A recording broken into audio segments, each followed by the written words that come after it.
These next two articles have been published in the Wall Street Journal, an American business-focused newspaper based in New York City, and they deal with Uber's ongoing legal battles in the European countries of the UK and Spain regarding the reclassification of their workers. Vacation pay, pensions to UK drivers, and change of job status. Reclassification is a victory for labor activists, though further legal wrangling looms over implementing a guaranteed minimum wage. Uber Technologies Incorporated said it will grant its UK drivers an employment status entitling them to vacation pay and pension contributions, a costly shift in one of its largest overseas markets amid a global debate over the treatment of gig economy workers. The changes may presage legal wrangling, however, because the ride-hailing company says it will guarantee its drivers the UK's minimum wage only after they have accepted a trip, not from the moment they sign into the app and are ready to work, as labor activists have demanded. Uber announces the changes effective Wednesday after losing its final appeal last month of lower court decision that had guaranteed a group of former Uber drivers a type of UK employment status that falls between employee and self-employed. The company's move, which reclassifies Uber drivers in the country as workers rather than independent contractors, will make the UK the first place where Uber is paying directly for its drivers' vacations and pensions. The company already offers medical insurance in many markets. Uber's decision could give momentum to labor activists in a global tug-of-war over whether and how to grant more employment rights to workers in what is often called the gig economy, where apps distribute individual tasks to a pool of people whom the app makers generally regard as independent contractors. In November, Uber won a major battle in California, its home state, that exempted it from having to reclassify its drivers as employees eligible for broad employment benefits. As part of that win, Uber offered some new benefits, including health insurance for some drivers. The company passed on some of its costs to riders in the form of higher prices. Uber and others are lobbying to make such a model the national standard in the US, and the company has made similar proposals in Europe. We now need European policymakers, other platform companies, and social representatives to come together to strengthen independent work rather than eliminate it, with industry-wide minimum standards while safeguarding the flexibility platform workers say is most important to them, said Uber chief executive Derek. I don't know how to pronounce that. Elsewhere in Europe, meantime, Swiss courts have forced Uber Eats, the company's food delivery arm, to stop using independent contractors in the Geneva area. Last spring, a French court reclassified a former Uber driver as an employee. On Tuesday, Uber said it hopes its change in the UK would be followed by other companies. The shift will cover roughly 70,000 drivers in the UK, which is one of Uber's biggest markets. The UK accounted for 6.4% of the company's gross bookings for its car-hailing business in the fourth quarter of 2020, according to a securities finding. Uber is just one part of a larger private hire industry, so we hope that all other operators will join us in improving the quality of work for these important workers who are an essential part of our everyday lives, said Jamie Haywood, Uber's regional general manager for Northern and Eastern Europe.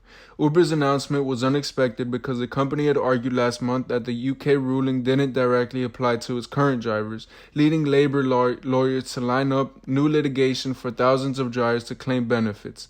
An Uber spokesman on Tuesday said the company had decided to make its changes after consulting with its drivers who wanted the new benefits and to avoid a wave of litigation. Battles still loom for Uber in the UK over its proposed changes. Uber, for instance, says the change in employment status doesn't cover delivery workers at its Uber Eats business, saying the food delivery sector operates using a different economic model, a view labor activists may challenge. In another point of contention, Uber says it will calculate a driver's minimum wage based on when drivers have accepted a trip. The Uber spokesman said the average driver spends most of his or her time connected to the app on paid trips and already makes well more than the UK minimum hourly wage of $8.72 British pounds, equivalent to $12.11 during that time.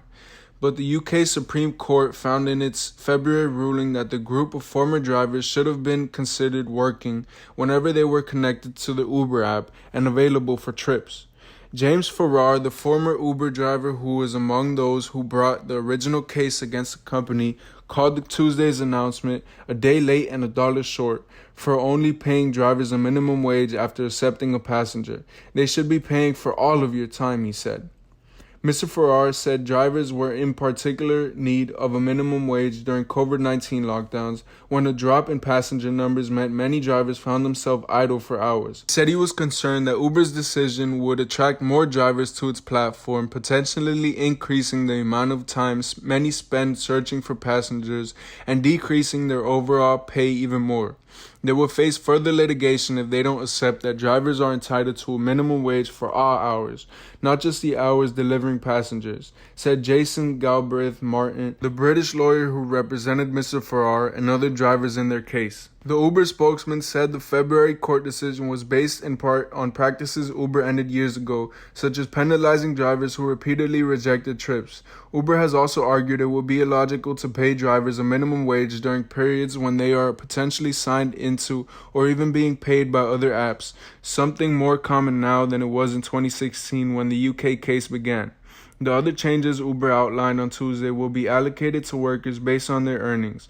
Drivers will, for instance, receive a payment of 12.7% on their earnings every 2 weeks, which Uber says accounts for a prorated share of this 5.6 weeks of vacation that a full-time worker in the UK is entitled to receive.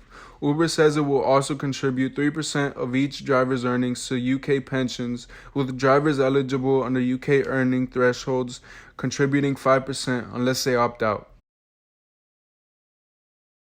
Uber and peers face defeat in Spanish struggle over courier employment. The platforms would have to employ their workers and disclose details of algorithms affecting working conditions under new proposals. Uber Technologies, Inc. and other digital platforms are facing a setback in their attempts to avoid the reclassification of workers as employees after Spain's government finalized plans for the strictest regulatory reforms in Europe so far on delivery work. The unions and business organizations to regulate the employment conditions of delivery workers who work via digital platforms such as Uber Eats or Amazon Inc., backed by Deliveroo. The rules would require companies to contract their workers and disclose details of the platform's algorithms that affect working conditions. The proposals are a defeat for the digital platforms and their efforts to influence legislation on the gig economy in Europe. The platforms had hoped to reach an arrangement similar to one struck in Italy, in which they offered minimum pay and other benefits to couriers but avoided reclassification of their workers as employees. The proposals could set a precedent, with the European Union's executive branch having warned that it will put forward legislation on work via digital platforms by the end of the year unless companies negotiate with their workers. Uber, Deliveroo, and local delivery startups such as Glovo and Stuart will now have to consider the need to change their business models. While no dates have been set for the rules to come into force, the Spanish government has said platforms will have 3 months to adapt their business models. One possible solution is to adopt the model of a major European food delivery platform, JustEatTakeaway.com, Nevada, which uses third-party employees but also has a smaller proportion of restaurant deals where it handles the logistics of delivery. On Thursday, Uber and Deliveroo criticized the proposed reforms for ignoring the wishes of many couriers who they say would prefer the work as self-employed contractors. But the companies didn't say whether they intend to make changes to their business.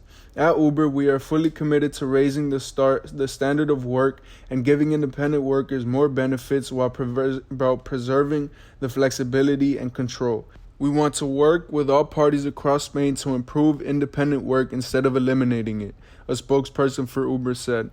An estimated 30,000 couriers currently work with the food delivery platforms in Spain, often working for multiple companies. A number of riders associations that support self-employed status have organized protests in recent weeks against the proposed reforms, though other workers' groups criticize the reforms for being narrowly focused on the delivery sector. We will continue to engage with the Spanish government to seek alternative ways forward. We urge the government to listen to riders and urgently think again, a spokesperson for Deliveroo said.